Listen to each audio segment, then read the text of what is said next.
વિદ્યાર્થી મિત્રો, good morning. આંકડાશાસ્ત્ર સ્વાધ્યાય 1.3 જે ગયા તાસમાં આપણે દાખલા નંબર 4, 6 અને 8ની ચર્ચા કરી છે. આજે આપણે દાખલા નંબર 9 અને 10ની ચર્ચા કરીશું. ધ્યાન આપવું. પાના નંબર 36 ઉપર દાખલા નંબર 9. જો એ અને બી નિદર્શ અવકાશ યુમાંથી નિશેષ અને પરસ્પર નિવારક ઘટનાઓ હોય અને પીએ બરાબર 2PB હોય તો પીએ શોધો. વિદ્યાર્થી મિત્રો, નિશેષ અને પરસ્પર નિવારક હોય ત્યારે આપણે વાત કરેલી છે કે પીએ પ્લસ પીબી બરાબર 1 થાય. જ્યારે જો એ અને બી પરસ્પર નિવારક અને નિશેષ હોય ત્યારે પીએ પ્લસ પીબી બરાબર 1. હવે અહીંયા પીએ બરાબર 2PB આપેલું છે. ઘટના એ બરાબર 2 ગુણ્યા ઘટના બી આપેલી છે, તો આપણે પીએ શોધવાનું છે. તો અહીંયા આપણે 2PB બરાબર પીએ એટલે પીબી બરાબર પીએ અપોન 2 ઘટના એ ભાગ્યા 2. હવે આપણને ખબર છે કે પીએ પ્લસ પીબી બરાબર 1 થાય, તો આપણે અહીંયા આ સમીકરણમાં મૂકી દઈએ છીએ કિંમતો. પીએ પ્લસ પીબીની જે કિંમત છે તો પીબીની જગ્યાએ એની કિંમત મૂકીશું પીએ ભાગ્યા 2 બરાબર 1. એટલે આપણને સમીકરણ મળે છે પીએ ભાગ્યા 1 પ્લસ પીએ ભાગ્યા 2 બરાબર 1. આપણે લસા લઈશું. લસા લેતા 2PA પ્લસ પીએ બરાબર 1 એટલે 2PA અને પીએ 3PA સરવાળો થાય 3PA બરાબર 2 એટલે પીએ બરાબર 2 ભાગ્યા 3. વિદ્યાર્થી મિત્રો, દાખલા નંબર 9ની વાત પૂરી કરી. દાખલા નંબર 10 જો, એ પણ આ જ ટાઈપનો છે. ABC પરસ્પર નિવારક અને નિશેષ છે, અને જે આપણે ઉપરના દાખલામાં વાત કરી કે જ્યારે પરસ્પર નિવારક અને નિશેષ હોય ત્યારે પીએ જો 2 ઘટના હોય તો પીએ પ્લસ પીબી બરાબર 1 અને 3 ઘટના હોય તો પીએ પ્લસ પીબી પ્લસ પીસી બરાબર 1. સંભાવનાનો નિયમ બરાબર છે. હવે અહીંયા જુઓ, 4PA બરાબર 5PB બરાબર 3PC બરાબર X લેતા એટલે 4PA બરાબર X, 5PB બરાબર X અને 3PC બરાબર X. હવે 4PA બરાબર X, તેથી PA બરાબર X ભાગ્યા 4. આ જ રીતે 5PB બરાબર X છે તો PB બરાબર X ભાગ્યા 5.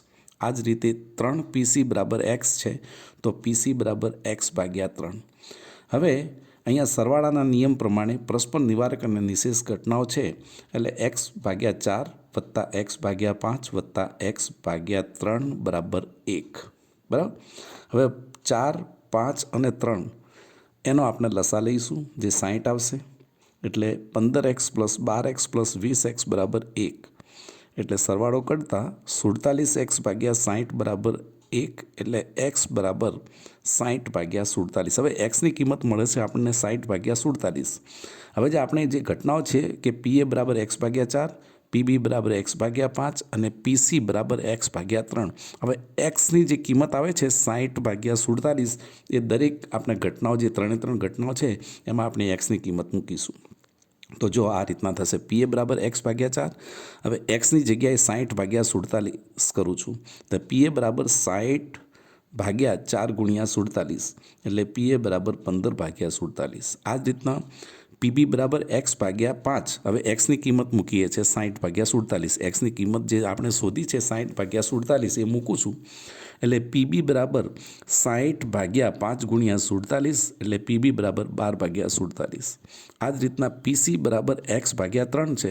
હવે આમાં Xની કિંમત આપણે મૂકીએ છીએ 60 ભાગ્યા 47 એટલે પીસી બરાબર 60 ભાગ્યા 3 ગુણ્યા 47 એટલે પીસી બરાબર 20 ભાગ્યા 47. હવે પી એ યોગ સી બરાબર પીએ પ્લસ પીબી જે આપણે શોધવાનું છે તો 15 ભાગ્યા 47 વત્તા 12 ભાગ્યા 47 બરાબર 35 ભાગ્યા 47. અને એક આ બીજો શોધવાનું છે બી એ ઘટના બી યોગ સી બરાબર પીબી પ્લસ પીસી બરાબર 12 ભાગ્યા 47 પ્લસ 20 ભાગ્યા 47 બરાબર 32 ભાગ્યા 47. મિત્રો, સ્વાધ્યાય 1.3ના દાખલા નંબર 9 અને દાખલા નંબર 10ની વાત પૂરી કરી છે. હવે આપણે દાખલા નંબર 11 જોઈશું. ધ્યાન આપો. દાખલા નંબર 11ની અંદર તમે જો અહીંયા નિદર્શ અવકાશની 3 ઘટનાઓ છે જેમાં માત્ર કિંમત મૂકવાની છે.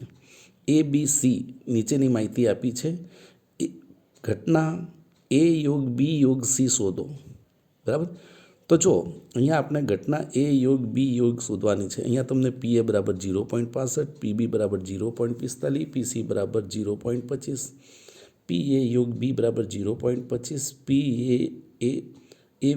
એ છેદ બી બરાબર 0.25, ઘટના એ છેદ સી બરાબર 0.15 અને ઘટના બી છેદ સી બરાબર 0.2 અને ઘટના પી એ છેદ બી છેદ સી બરાબર 0.05.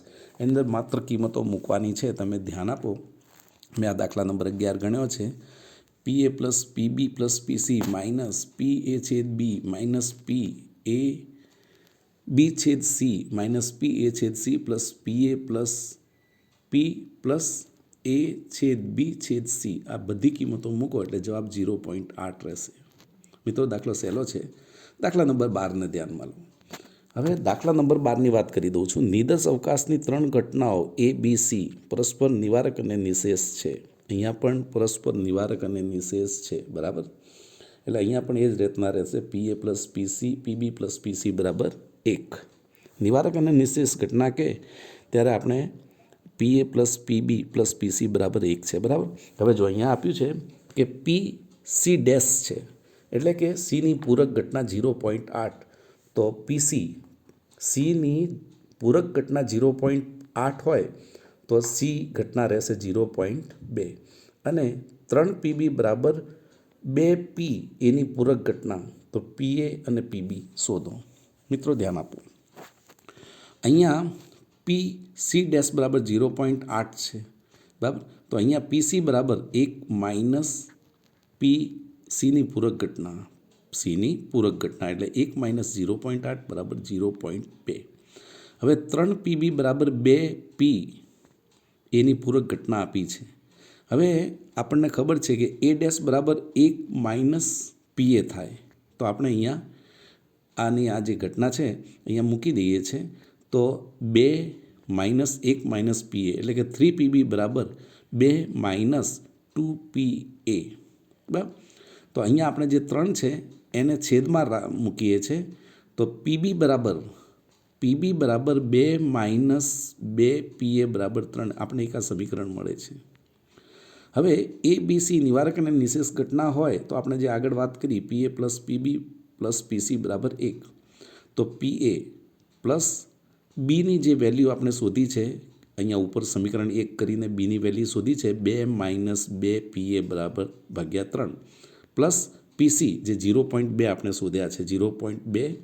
બરાબર. હવે આપણે નીચે છેદમાં 1 લખી નાખીએ છીએ, કોઈ ફેર પડતો નથી. આપણે લસા લઈશું તો 1 3 ને 1નો લસા 3 રહેશે એટલે ઉપર આવશે 3 પીએ પ્લસ 2 માઇનસ 2 પીએ બરાબર 1. હવે માઇનસ 0.2 છે એને પેલી બાજુ લઈ જતાં 0.8 થાય. બરાબર છે. હવે 3 પીએમાંથી 2 પીએ બાદ થાય એટલે 1 પીએ રહે, 1 લખાતો નથી એટલે પીએ પ્લસ 2 ભાગ્યા 3 બરાબર 0.8. 3 અને 0.8નો ક્રોસ ગુણાકાર કરતાં પીએ પ્લસ 2 બરાબર 2.4. 2ને ડાબી બાજુ લઈ જતા જમણી બાજુ લઈ જતા તો પીએ બરાબર 2.4 માઇનસ 2 બરાબર પીએ બરાબર 0.4. હવે એની કિંમત આપણે શોધવાની છે. તો એની કિંમત 0.4 જે સમીકરણ 1માં મૂકતા, સમીકરણ 1 મેં વાત કરી છે પીબી બરાબર 2 માઇનસ 2 પીએ ભાગ્યા 3. હવે એની જગ્યાએ આપણે 0.4 મૂકીએ છીએ મિત્રો. તો 2 માઇનસ 2 ગુણ્યા 0.4 એટલે 2 માઇનસ 0.8 ભાગ્યા 3 બરાબર 1.2 ભાગ્યા 3 બરાબર 0.4. તો મિત્રો અહીંયા મેં 9, 10, 11 અને 12 આ રીતે 4 દાખલાની ચર્ચા પૂરી કરી છે. થેન્ક યુ મિત્રો.